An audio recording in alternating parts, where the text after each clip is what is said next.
I'm Dr. Rakesh Kumar Tak, Associate Professor, SPC Government College Ajmer, Department of Chemistry. Today we will deal with the third year chapter Nucleic Acid, in which we are dealing synthesis of nucleic acids. Nucleic अम्लों का संश्लेषण न्यूक्लियोटाइडों के बहुलीकरण से किया जाता है। Nucleic अम्लों का संश्लेषण मुख्य रूप से जीव कोशिकाओं से होता है। इसे जैव संश्लेषण बायोसिंथेसिस कहते हैं। इसके अतिरिक्त कुछ रासायनिक अभिक्रियाओं के द्वारा भी न्यूक्लिक एसिडों का संश्लेषण या निर्माण किया जा सकता है।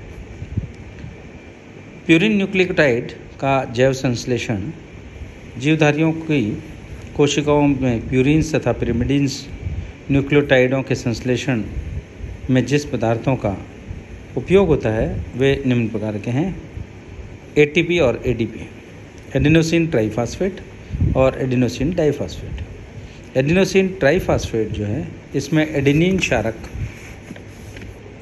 राइबोज शर्करा और 3 फास्फेट समूह हैं। यदि इस रचना में एक फास्फेट समूह कम हो जाता है तो इससे एडीपी बन जाता है, अर्थात ADP adenosine diphosphate. Adenosine diphosphate को हम इस तरह से प्रदर्शित कर सकते हैं: राइबोसिल फास्फेट अथवा बीटा आरपी। इसकी संरचना निम्न प्रकार से है: 5-फास्फो राइबोसिल 1 पायरोफॉस्फेट, जिसकी संरचना निम्न प्रकार से प्रदर्शित की जा सकती है: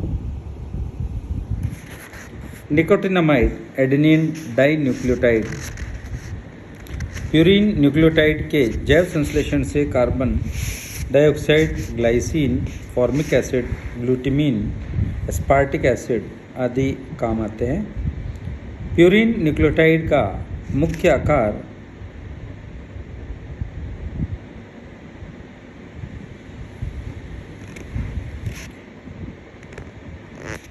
इनोसिनिक एसिड होता है।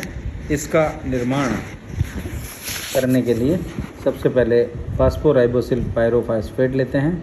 ग्लूटामिन की प्रेजेंस में NH2RP बीटा पाई बनता है। ग्लाइसिन की उपस्थिति में फाइनली एस्पार्टिक एसिड और एस्पार्टिक एसिड के बाद में इनोसिन एसिड बनता है। पायरिमिडीन न्यूक्लियोटाइडों का जैव संश्लेषण पिरिमिडीन न्यूक्लियोटाइडों के जैव संश्लेषण से aspartic acid, ammonia, carbon dioxide, ATP, alpha, PRPP आदि का उपयोग होता है और फाइनली ये यूरिडाइसाइक्लिक एसिड बनता है। इसके अतिरिक्त न्यूक्लियोटाइडों का रासायनिक संश्लेषण भी किया जा चुका है।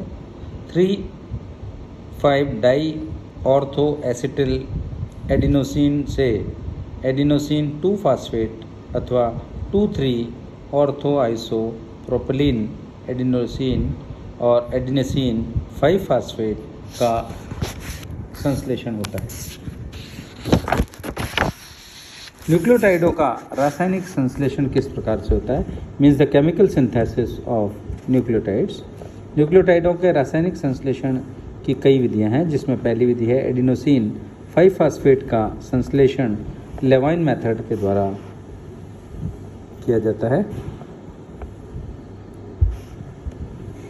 जिसमें 2,3 ऑर्थो आइसोप्रोपोनोडीन को POCl3, पिरिडीन और H3O की प्रेजेंस में बनाते हैं तो एडिनोसिन 5-फास्फेट बनता है। एडिनोसिन 2-फास्फेट का संश्लेषण टोड और जो उसके साथी कोलीग्स थे उन्होंने किया। एडिनोसिन 2-फास्फेट का संश्लेषण निम्न प्रकार से किया जा सकता है, जिसमें फाइनली एडिनोसिन 2-फास्फेट बनता है। न्यूक्लिक एसिडों का जल अपघटन, hydrolysis of nucleic acid. Hydrolysis of nucleic acid के बारे में बात करेंगे कि हम जानते हैं कि न्यूक्लियोटाइड में बहुत सी एकल इकाइयाँ मोनोमर यूनिट्स होती है जो फास्फोडाइएस्टर बंधों से द्वारा पॉली न्यूक्लियोटाइड श्रृंखला बनाती है, जिसे न्यूक्लिक अम्ल कहते हैं। अतः न्यूक्लिक अम्ल का अनेक पदों द्वारा जल अपघटन कराने पर अंत में इसके अवयवी यौगिक मिलते हैं। न्यूक्लिक अम्ल का जल अपघटन जो किया जाता है उसमें MgO सॉल्यूशन की प्रेजेंस में कराते हैं। न्यूक्लियोप्रोटीन बनता है, न्यूक्लिक एसिड प्लस प्रोटीन बनता है और फाइनली न्यूक्लियोटाइड बनते हैं जिसको NH4OH के जलीय विलयन के द्वारा nucleic isocyanide plus phosphoric acid बनता है। अकार्बनिक अम्लों की उपस्थिति में जल अपघटन होता है और फाइनली शुगर्स, प्यूरिन्स, बेस और पिरिमिडिन्स में टूट जाता है। शर्करा अर्थात 2-डीऑक्सीराइबोस, प्यूरिन जो बेस है एडेनिन प्लस गुआनिन और पिरिमिडिन जो है साइटोसिन और थायमीन के साथ जुड़कर ये बनाते हैं। न्यूक्लिक अम्लों के जैविक कार्य क्या क्या होते हैं? Biological functions of nucleic acid. Nucleic एसिडों के 3 महत्वपूर्ण कार्य होते हैं। पहला, सेल्फ रेप्लिकेशन। DNA में सेल्फ रेप्लिकेशन का गुण होता है, अतः यह एक जननशील अणु है।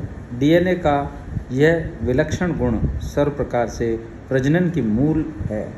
DNA के प्रतिकरण में दोहराई कुंडली के 2 रज्जुक स्टैंड्स जो होते हैं खुलकर एक दूसरे के साथ पृथक हो जाते हैं। प्रत्येक जो मदर बॉन्ड होते हैं, मदर स्टैंड होते हैं, वो एक नए अनुपूरक यानी कॉम्प्लीमेंट्री स्टैंड के रूप में निर्माण करते हैं।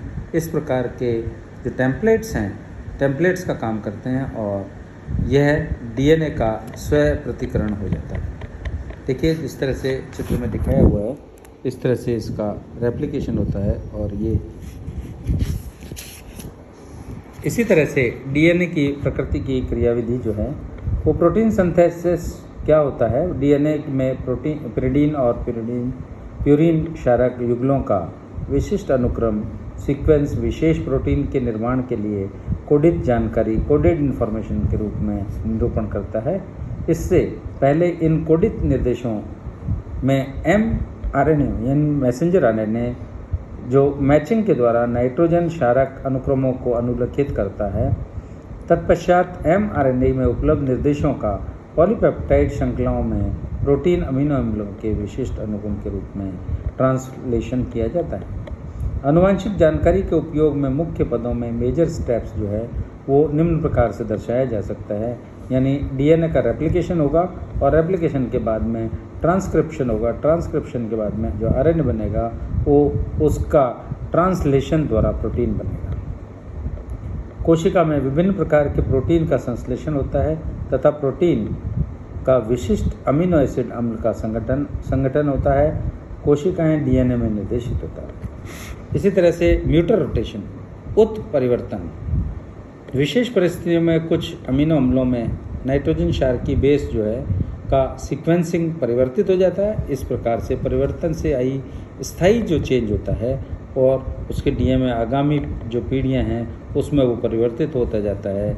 कोशिकाओं में होने वाले परिवर्तनों द्वारा कोई भी जंतु या उसकी उत्पत्ति का क्रमगत पीढ़ियों में परिवर्तित होते जाते हैं और परिघटना को इवोल्यूशन कहते हैं। मीन्स धीरे धीरे वो चेंज हो जाती है। DNA की द्विकुंडलीय संरचना,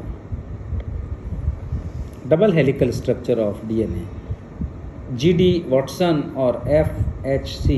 किक ने 1953 में इसकी खोज की। DNA का एक डबल हेलिकल संरचना होती है जिसमें 2 पॉलीन्यूक्लियोटाइड श्रृंखलाएं होती है, 2 श्रृंखलाएं वाहिनी होती है, रिंग हेडेड हेलिकल्स होते हैं और ये श्रृंखलाएं डीऑक्सीराइबोज जो रेजिड्यूज होते हैं की बनी होती है। 3,5-फास्फोर के सेतु के द्वारा संयोजित रहती है। नाइट्रोजन क्षारक श्रृंखला में केंद्रीय अक्ष की ओर परपेंडिकुलर निकले रहते हैं।